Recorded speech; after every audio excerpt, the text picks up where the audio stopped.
Hi, I'm Teresa. Today, I want to share my story with you. You know how people say some mothers-in-law are a gift from heaven? Well, mine was more like a surprise from somewhere else. I just didn't know it yet. When Ryan proposed last spring, he couldn't stop gushing. "You're going to love my mom. She's already excited to help with the wedding," he said as we drove to meet his parents for the first time. I still remember that dinner. Diana, his mother, greeted me with an overly tight hug. "Oh, sweetie, call me Diana. We're family now," she said, her smile as bright as the diamonds on her wrist. "Ryan's told me so much about you." Everything seemed perfect. Diana threw herself into the wedding preparations almost immediately. She'd show up at my apartment with bridal magazines and vendor catalogs full of ideas. My best friend Kate couldn't believe it. "Your future mother-in-law is actually helping. Mine just criticized everything," Kate said over coffee. "I know, I got so lucky," I replied. "She's even excited about my grandmother's gold jewelry collection. I'm wearing it for the wedding." "The family heirlooms? That's huge," Kate said. I nodded, remembering the day my grandmother gave them to me before she passed. "Diana says they'll look perfect with the dress she's helping me choose." The first time Diana saw the jewelry, her eyes lit up like a child's on Christmas morning. "Such exquisite pieces," she exclaimed, running her fingers over the gold. "You must tell me where you store them." "Oh, just in my bedroom," I answered, not thinking much of it. "You should get a safe deposit box. These must be worth a fortune," she said, her tone almost too casual. "They're more sentimental than anything else," I replied. A week later, Diana hosted a family dinner. Her friend Nancy was there, and they kept exchanging looks whenever I talked about the wedding. "So, Teresa," Nancy started, "Diana tells me you have quite the jewelry collection." "Just some family pieces for the wedding," I said, feeling a bit uncomfortable. "Family pieces? How quaint," Nancy said, her tone dripping with condescension. Diana chimed in with small, subtle comments about my background that made my cheeks burn. "Mom, stop it," Ryan's sister Emma warned. "What?" "I'm just saying Teresa's family is different from ours. Standards aren't quite the same." Later, Kate noticed my unease. "You okay? Diana seems intense lately." I sighed. "She keeps asking about the gold, where I keep it, how much it's worth. She says she's worried about security." "That's weird. Have you told Ryan?" Kate asked. "He says she's just being protective, but something feels off," I admitted. One afternoon, Diana and Nancy showed up unannounced at my apartment. We were just in the neighborhood. Diana chirped, but her eyes scanned the room like she was casing it. Soon, Diana started suggesting I keep the jewelry at her house just until the wedding, for safekeeping. Her smile never reached her eyes when I politely declined. That night, Ryan was distant. "Mom says you've been acting strange about the jewelry," he said. "Strange? I'm just protecting my grandmother's legacy." "See? That's what she means. You're so defensive about it," he replied. Later, Emma called me. "Hey, just checking on you. Mom's being..." "Well, Mom, let's just say you're not the first girlfriend to notice something off about her." I didn't know it then, but Diana had plans for my grandmother's gold, plans that would tear my relationship apart and reveal her true nature to everyone. 3 weeks before the wedding, I opened my jewelry box to show Kate the collection one last time before getting it cleaned. My heart dropped. "Kate, it's gone. Everything's gone." "What do you mean, gone? Did you move it?" Kate asked, her voice tense. No, I always keep it right here." I stammered, my heart pounding. My phone buzzed. It was a text from Diana. "Ryan needs to talk to you. Coming over now." Kate grabbed my arm. "Wait, isn't it strange she's texting you right when we discover this?" Before I could respond, Ryan burst through the door, with Diana hovering behind him like a storm cloud. "Is it true?" he demanded, his face tight with confusion. "Is what true?" I asked, bewildered. "Mom says you've been acting strange. She told me you're planning to run away, talking about money problems, stressed over the wedding costs." Diana stepped forward, her face a mask of concern. "I didn't want to say anything, but I saw you leaving a pawn shop yesterday. Ryan, honey, if Teresa's having financial troubles, she should have come to us." "What?" I gasped. "I wasn't even near a pawn shop yesterday. I was with Kate at the florist." "Don't lie, dear," Diana said, her voice sickly sweet. "Nancy saw you too. We're just worried. Selling off family heirlooms is a cry for help." Kate jumped in. She's lying. Teresa was with me all afternoon. We even have receipts from the florist. Oh, show us then, Diana challenged, her eyes narrowing. Teresa, just tell me the truth, Ryan pleaded. Did you plan to sell the jewelry because of money problems? Were you going to run away? I stared at him stunned. Ryan, how can you even ask me that? Those pieces mean everything to me. They're my family's legacy. Then where are they? Diana pressed, her voice dripping with Fox concern. Ryan, remember what happened with your ex? The one with all those secret debts. Before I could answer, my phone rang. It was Emma. Her voice was sharp as a knife. Teresa, Mom's telling everyone you're having a breakdown. She's calling wedding guests, saying you're planning to run away and might need professional help. I put the call on speaker just as Nancy walked in, her face a picture of self-righteous fury. Diana, I just talked to Olivia. She says she saw Teresa at the bus station yesterday, looking upset. This is insane. I shouted. I haven't been near a bus station. Ryan looked at me, his expression torn. I don't know what to believe anymore. Believe me, I said, my voice trembling. Your mother is lying. Diana's mask slipped for a moment, her voice turning sharp. Don't you dare call me a liar.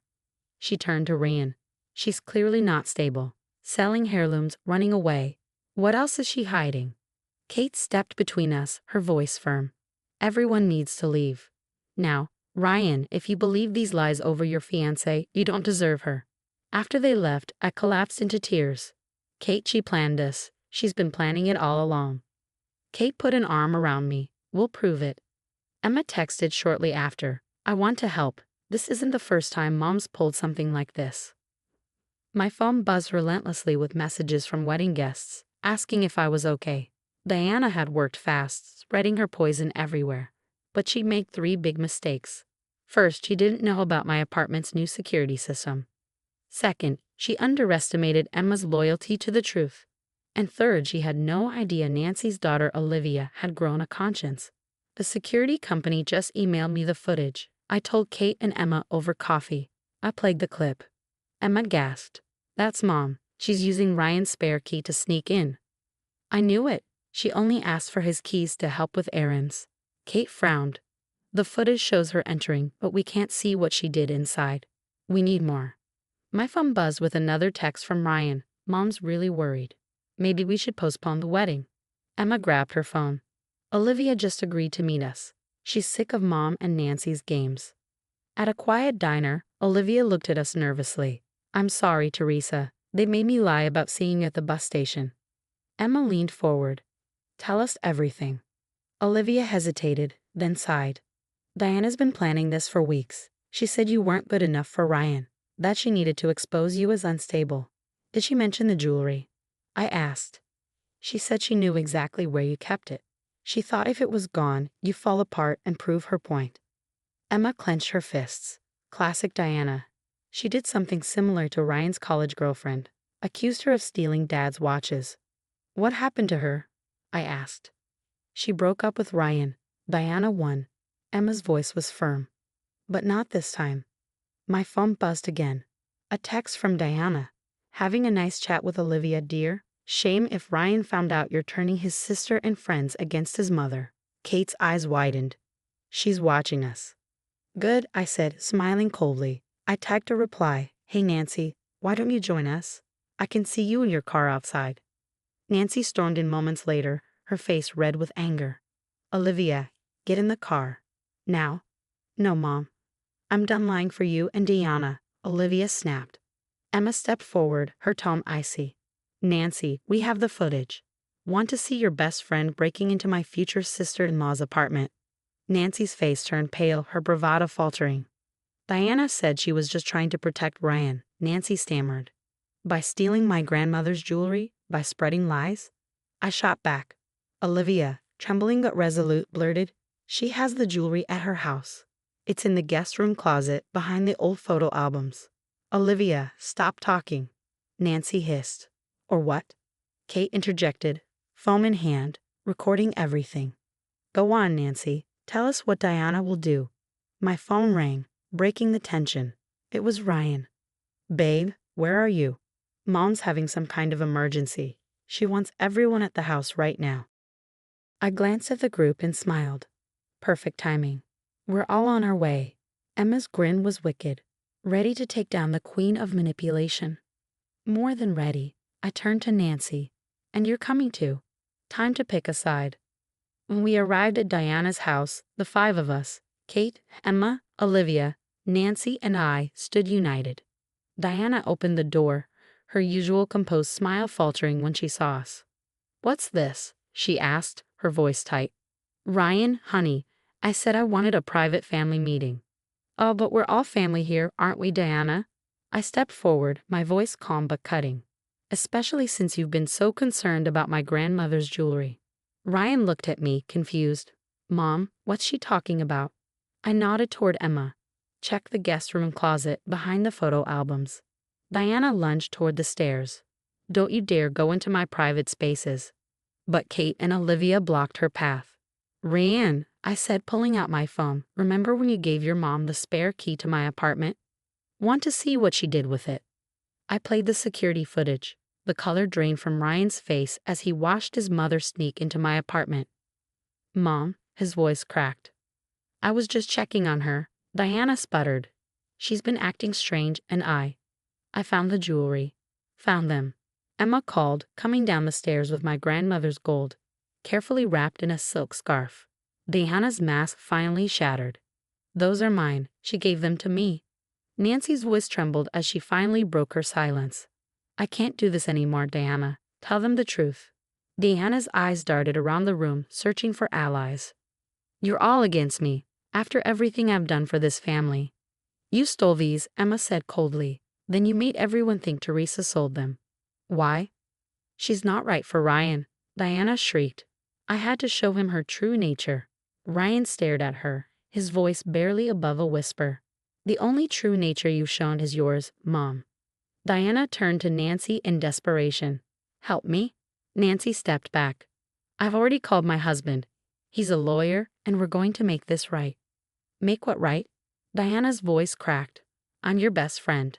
You made me and my daughter lie. That stops now." Nancy turned to me. "I'm so sorry I doubted you." "Save it," Emma snapped. "Apologize after we deal with Mom." Diana's last shred of composure dissolved. "Ryan, sweetie, stop this. You can't do this to me." "The wedding's still on, Mom," Ryan said firmly, "but you're not invited, and we're pressing charges for theft." "You can't," she screamed, but it was too late. 2 weeks later, I walked down the aisle wearing my grandmother's jewelry, surrounded by the people who mattered most. Diana, meanwhile, was serving community service and attending court-mandated therapy. Nancy and Olivia testified against her, exposing years of manipulation. And every time Diana tried to play the victim, someone would send out the security footage, reminding everyone of her true colors. Justice wasn't just served, it was golden.